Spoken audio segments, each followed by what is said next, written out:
Hi guys, welcome back to my channel. It has been a little while since I posted anything on my YouTube. No reason other than life. Life happened, but I have an opportunity now to film some videos and I would like to get back into it. So I thought I would start off today with an April and May reading wrap up, because then that brings us up to date. I'll do my June one at the start of July, um, and then we'll go from there. Okay, quite a few books. So I read probably about 10 in each month. So I've got quite a few to get through. So I'll be as quick as possible, and we'll look at what I read over the last couple of months.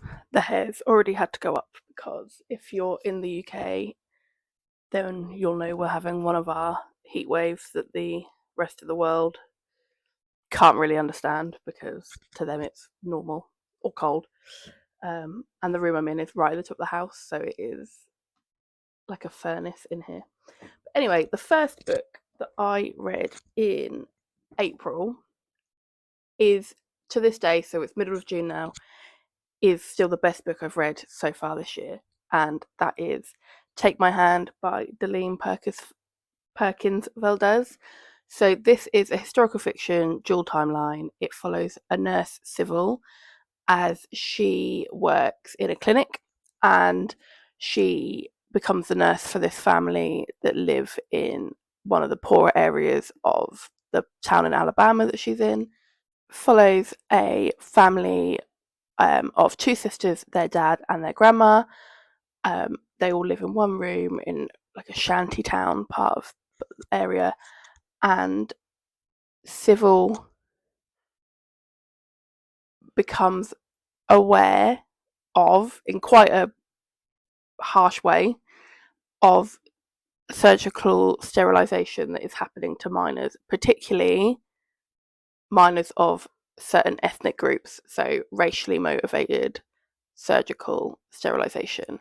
So it happens to the two girls in this story, and it's about the Civil's reaction and how she goes forward to try and make changes to that. Beautifully written. It's based on true events. It's terrifying to think that that was happening in the 70s, which is my parents' lifetime. Something I didn't know happened before I read the book, and just stunning, and everyone should read it. I believe this author has a couple more books which I will be picking up. But yeah, 5 stars, easily 5 stars. Read it at the start of April, so 2.5 months ago. Still think about it all the time. Will definitely reread it one day. Absolutely love it. The next book I read in April is Play Along by Liz Tomford. This is the fourth book in the Windy City series. It is Kennedy and Isaiah's story, and it is what everyone says it is. It's the best one in the series so far. I haven't read Rewind It Back yet. It is on my TBR. In fact, it's arriving from Amazon today. It is He Fell First, Friends to Lovers, Marriage of Convenience, Golden Retriever Boyfriend, Husband, just Isaiah Rhodes, the man that you are. Incredible. 5 stars. I don't know what else to say. 5 stars. Mile High, which is the first book in the series, wasn't that great for me, but The Right Move, Caught Up, and Play Along have all been 5 stars. So this really should probably be 6 stars. Though, to be fair, Kai Rhodes in Caught Up is also basically those brothers, Kai and Isaiah. Really recommend this series if you're into romance, sports romance. You can skip the first one. It's fine, don't get me wrong, it is fine. It's just the rest of the series is incredible. Rewind It Back's just come out. It's the last book in this series, though I believe there might be a spin-off. The found family in these books is gorgeous, and I'm really going to miss the characters once I've read the last book, and I'm probably going to put off the last book because I just don't want it to end. But yeah, Play Along, 5 stars. The next book is one I read on my Kindle, and that was The Bride Test by Helen Huang. So this is book 2 after The Kiss Quotient, which I read a few years ago. I really enjoyed that. It'd be interesting. I read it sort of back in probably 2021, 2022. So it'd be interesting to see if I would rate it the same now that I've read a lot more since then, because that's when I just started getting back into reading. Really enjoyed it. Didn't enjoy The Bride Test as much. I think it had all of the ingredients, like the character development was good, the characters were good, there was autism representation, which I think was really well done and really important. I just didn't, maybe it was wrong book, right book, wrong time, I'm not sure, but it just didn't gel with me. I gave it 3 stars, so it's still good, still enjoyed it. 3 stars for me is still a good book. Would recommend it as a series if you just want like a nice romance. There's it's unfair to put it as like a surface level thing.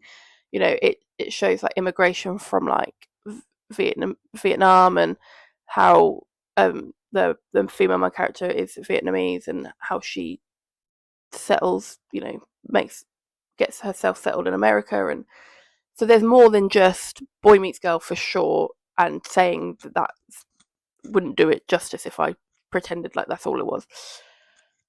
Just wasn't my favourite thing I've ever read. I might finish off the trilogy, but at the moment I don't really have any plans to, because there's just so many books that I want to read. The next book I read in April was Unlikely Neighbours, which I got as an e-arc from Netgalley, so thank you to Netgalley for sending that to me. This had potential. The writing was good. The plot line was there. There was just too many subplots that had potential to be really interesting and provide us with like conflict and resolution and everything, but then just were either resolved really quickly or just didn't really go anywhere. And I would have liked to have seen some more of those plot lines to be fleshed out. A lot of it sort of resolved really conveniently. There was the potential to be this big emotional storyline. Like, I don't want to give away spoilers, but it wasn't quite developed. I gave it 3 stars. I'd recommend it as a romance. I just wanted some more from it. The next book I read in April was The Darkest Temptation, which is book 3 in the Maid series. I believe that might now be the Maid series done, because there was rumours of like a 4th book, and on Goodreads it says there's a 4th book, but then there's been nothing for a couple of years about it, and no updates or anything. There's no cover, no title. So I'm going to assume there's not a 4th book coming. If there is a 4th book coming, then I will read it. But as it stands, I've completed this series. Enjoyed it. It's so the main series is a dark mafia romance series. So check trigger warnings. If that's not for you, then obviously don't read it. First 2 books were really solid. I think I gave them maybe 4 or 5 stars. I can't remember now. It's been a little while since I read them. This one I didn't enjoy as much. But still enough. It was still, you know, like I said, 3 stars, still a good book. So it's definitely one of those ones I can't really say too much without, because it's interconnected. But basically, our female main character goes to Moscow to try and find her dad, who's neglecting her, has a relationship, you know, pays for her, puts her in a nice house, but she wants to find out what's going on. And she falls into the hands of one of the gang leaders. It's an age gap romance. There's fighting and unaliving, so obviously, like I said, check trigger warnings. But as far as like mafia romances go, the series as a whole, I do recommend. So the next 2 books I read, it's a bit of, if you know, you know. First of all, first of all, if you haven't read this series and fantasy is your thing, then you definitely should. Second of all, I recommend doing the tandem. So the next two books that I read were in tandem, and that was Empire of Storms, Tower of Dawn by Sarah J. Maas. So in total, it works out at about 1,350 pages, but it is worth doing. You can read them separately. So Empire of Storms comes first, and then you get Tower of Dawn. And basically, the characters in this book don't turn up in Tower of Dawn and vice versa, but they happen chronologically at the same time. Of course, you won't be reading them at all if you haven't read the first 5 books in the series, which I recommend that you do. The Throne of Glass series by Sarah J. Maas. Can't really say a lot because they are 6 and 7 in a series, and I don't want to give away any spoilers, but epic. The characters, totally understand now why you have to read Assassin's Blade. I didn't really enjoy Assassin's Blade, which I've spoken about on my TikTok and maybe on here, I don't know. But yeah, it's so good. So good. I recommend the series as a whole. Though, if you haven't entered the Sarah J. Maas universe yet, I do recommend doing ACOTAR first. I think the recommended order is you do ACOTAR, so A Court of Thorns and Roses, and then Throne of Glass, and then Crescent City. And I haven't started Crescent City yet, but I have. Oh, I have got the first one ready to go. So I need a break from fantasy. I'll put that back in a minute. I need a break from fantasy for a while, and you'll see why in a little bit. Okay, so sort of the next book I read, but it was sort of alongside the tandem read, was The Pumpkin Spice Cafe by Laurie Gilmore. So I needed a bit of a palate cleanser, but also I read the books of these, so I read the physical books. So on my Kindle, I read Pumpkin Spice Cafe because it meant I could read it in bed and stuff. Now, I was a low-key hater of this series for like ages, and I don't really know why. And I wasn't going to read them, and I didn't really like the covers, and I just thought it was all a bit cheesy, cringy. And I will say that they are what they, you get what they say they are. They're cozy romance, and I enjoyed the Pumpkin Spice Cafe. I later went on and read the Cinnamon Bun Bookstore, so I might as well just review them both because they're very much the same. Interconnected, small town, very cutesy, cozy, and I enjoyed them. I gave them both 3 stars, and I will continue with the series. But I sort of, because they're all on Kindle Unlimited, or at least most of them are. I will continue with the series, but I will wait until I've got like a Crescent City or something on the go, and then on my Kindle I just need something, that I don't need to think too much about, and it's just heartwarming and cutesy to read along. Okay, so the last book I read, I've got my computer up here, which is what I am looking at. Sorry, ignore that. I had a blood test. The last book I read in April, which also got me into tabbing books, which is another thing I didn't think I'd ever do, was Beartown by Fredman Bachman. No words.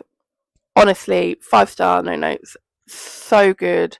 It's the first book in a trilogy, and it centers around a small, forgotten, middle of the nowhere town in Sweden, I believe it is.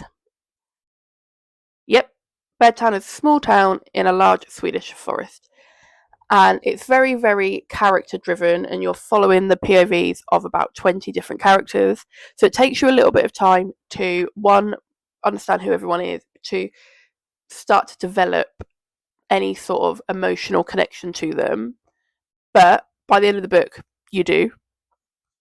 And it basically follows the residents of the town in the wake of a tragedy. So it's a town where not a lot really happens. Their life centres around the hockey team. The hockey team is their opportunity to become a little bit more well known.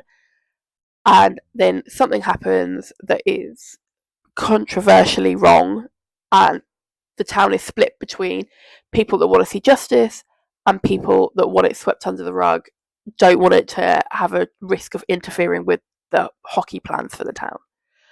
The way the way Frederick Buckman writes is stunning, and considering as well that this has been translated from Swedish to English, I think the translator deserves some credit as well for managing to not lose the magic of the writing in the translation, because I think that can sometimes happen. So one of the things I tabbed was, only best friends know that sort of thing about each other. Only two boys who once lay side by side under the covers reading comics by flashlight and realising that the reason they always felt like outsiders was because they were superheroes. And there's so many like that. I actually ended up buying like 1,300 things of tabs because I really wanted to tab this book. And it was like a pack of that many. So I have started tabbing some more books, but I'm not super into it. But we'll definitely be finishing this trilogy. I've got the second one on my shelf, just waiting for my TBR prompter to pick it out for me. Love it, and will read everything he writes, so I will be working my way through his backlist. Okay, moving on into May, I started the month with the Edge of Darkness trilogy by Lee Rivers. So I accidentally read Psychotic Obsession probably back in March, not realising that that was a prequel and that you should have read the trilogy first. After reading that, I was not going to read the trilogy because I like my dark romance. I've read Haunting Adeline. Like, this is on another level. Psychotic Obsession was on another level. So the thought of going into a trilogy, and a big reason, I think this is where, because I read the prequel first. In the prequel, the main character of the trilogy, the main male character of the trilogy, is born. So in the prequel, he's just this baby, this innocent baby, and I basically didn't want to read about how his life turned out. However, I have a little book club with a couple of my friends, and I said to them, because I know that they also read the same sort of stuff as me, if you're going to read this, like, I've just finished it, this is what I thought, if you're going to read it, read the trilogy first. So they were both reading the trilogy, and they basically told me I had to read it. So I did, because I get FOMO and I give in to peer pressure really easily. So I read the first two back to back, so Insatiable and Ferocious, I think is how it's said. And I rated them 3 stars, but I am not recommending them to anybody. At the end of the day, they're disgusting, they're violent, they basically, the trigger warnings are like a book long themselves. So if you think that's something that you'd be interested in, then just go and have a look at what the sort of triggers are and then decide for yourself. But I'm not recommending it, because there's not that many people I know in real life that I would recommend it to. So I'm not just going to recommend it to people I don't know. Anyway, read the first 2 back to back, and then I needed to take a break. And then so I read the third one, Restitution, later on in the month, but I just thought I'd talk about them all together. I don't know if I'm going to read anything else from this author, and I'm worried about this author. Like, I hope she's okay, because reading that was dark, so writing it and having to get into the headspace and coming up with it must have been really tough. But that's pretty much all I'm going to say on that series. Have a look at the trigger warnings, or read the synopses on Goodreads, and if it's something you think you'll like, then I'm pretty sure they're on Kindle Unlimited, but that's up to you. Okay, so The next book I read was Out on a Limb by Hannah Bonham Young. This was a 5-star prediction for me. It just didn't give me that 5-star feeling. I gave it like a 4. I use Goodreads, so I can only give like a 4, but I'd probably do like a 4, 4.5. It was really lovely. It's accidental pregnancy, strangers to friends to lovers. Both the characters are gorgeous. Both of them have like a limb disability. So our male main character is an amputee, and our female main character has a. I don't want to call it the wrong thing. They've just called it a limb difference. So she has a limb difference on her hand. A really beautiful story, really lovely. I would definitely be reading Out of the Woods, which again I've got on my shelf. I would definitely be reading more from this author, and I do really recommend. It was like a 4, 4.5. I then read Crooked Kingdom by Leigh Bardugo. So I read Six of Crows. So don't be like me. I read Six of Crows in 2021. We're now in 2025, and I've just read Crooked Kingdom. Now, I still think about Six of Crows. It is a 5-star book for me.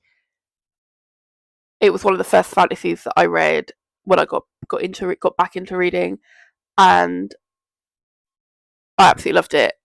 My husband read Six of Crows and Crooked Kingdom back to back and preferred Crooked Kingdom. Now, maybe if I'd read them together, I'd have felt the same, but over time, Six of Crows has got I hold such a candle to it. This just didn't match up, and I still, don't get me wrong, still 4, 4.5. Still really enjoyed it. Made me cry at the end. I love the characters.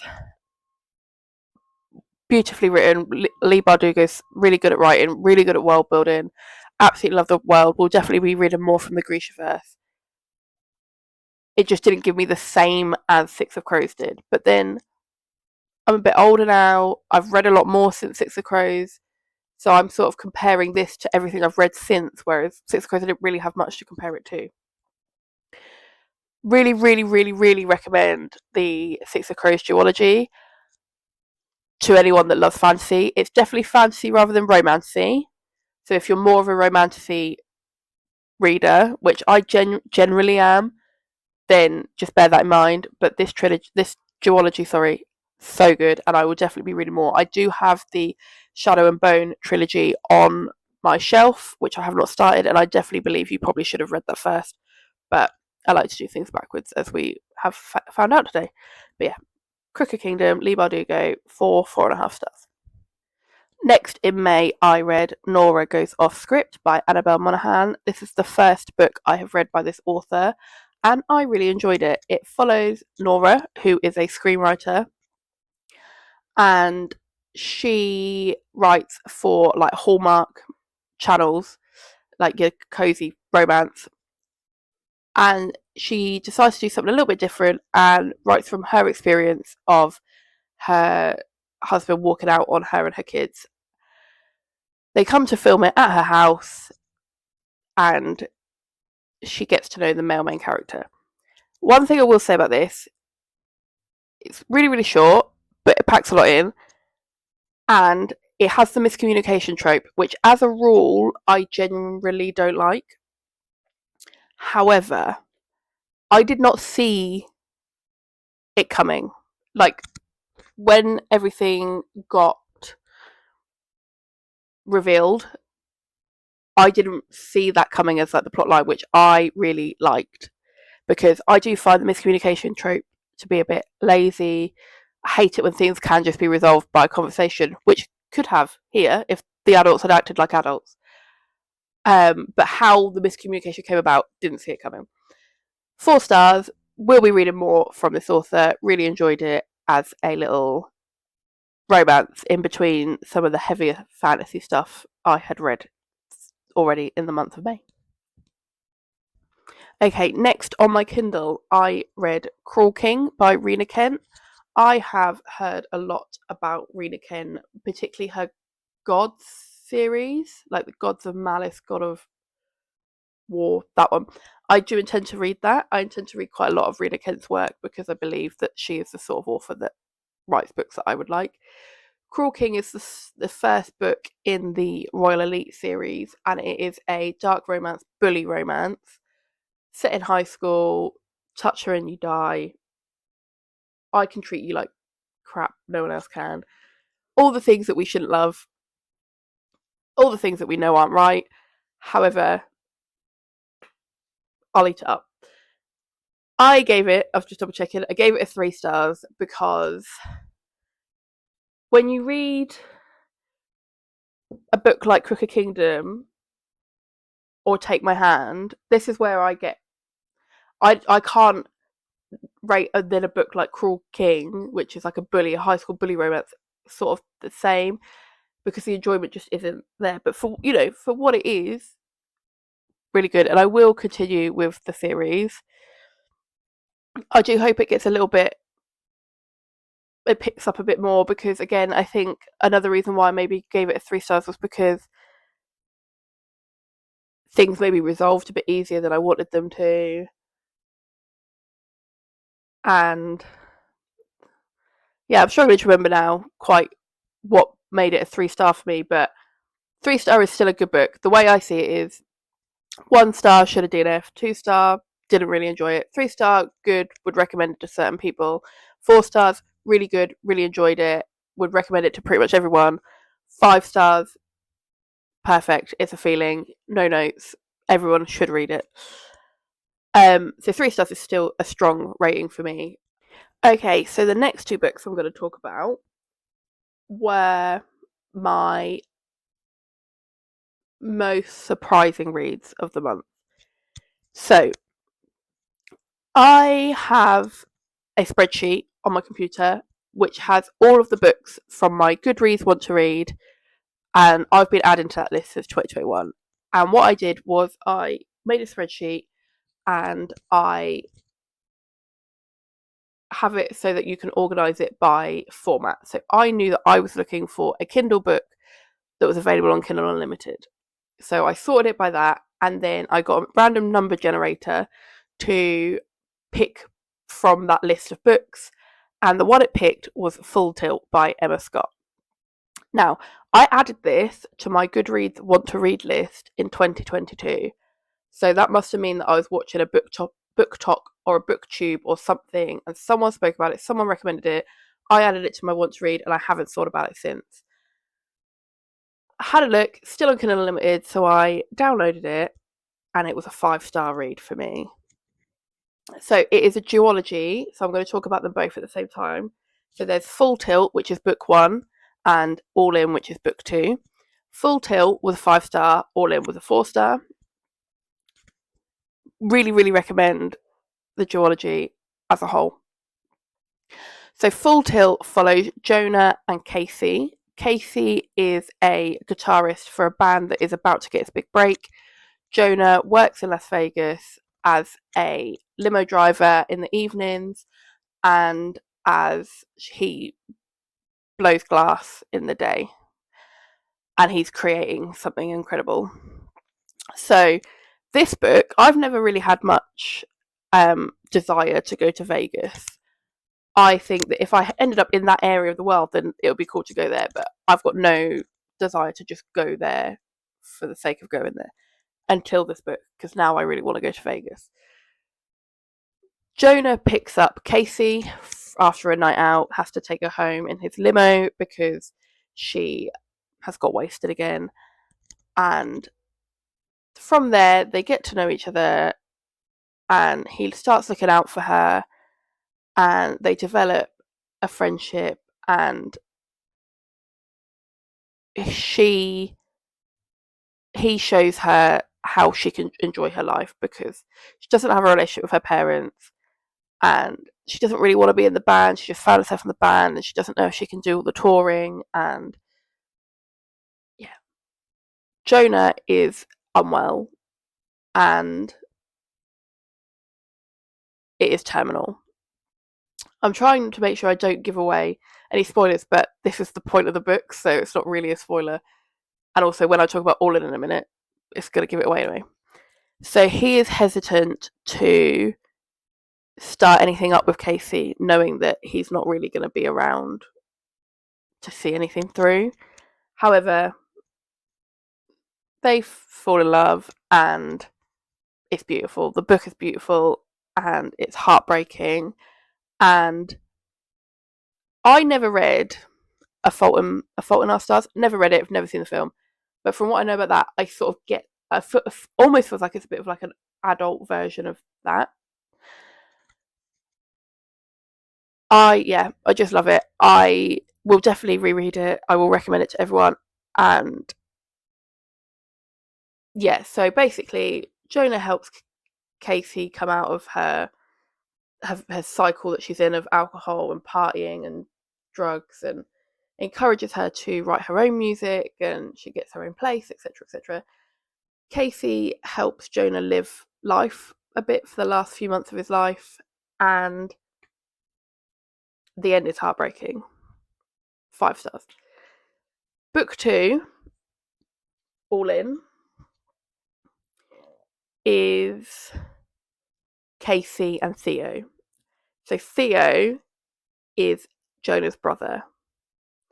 So the book 2 starts with everyone is in the depths of their grief, and Casey can't deal with being in Vegas, so she goes to New Orleans, and she finds herself back in that cycle of alcohol and music and clubs, and she's writing her own music, she's writing it about Jonah, and she's just not coping at all.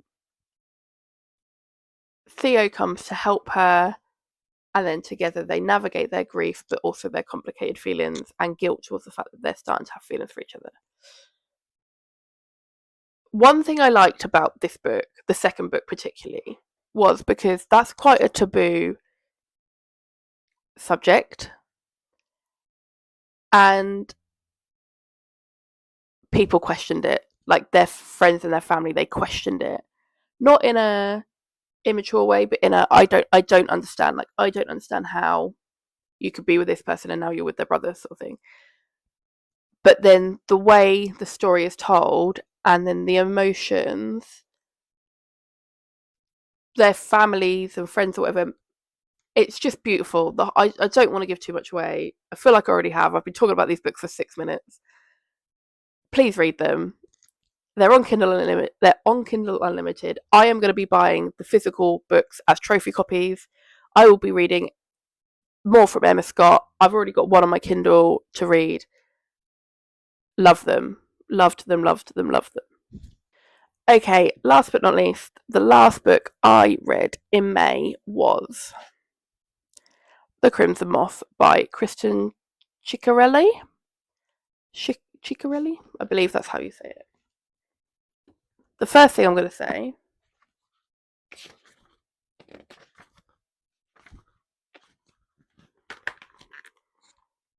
this is not Gideon.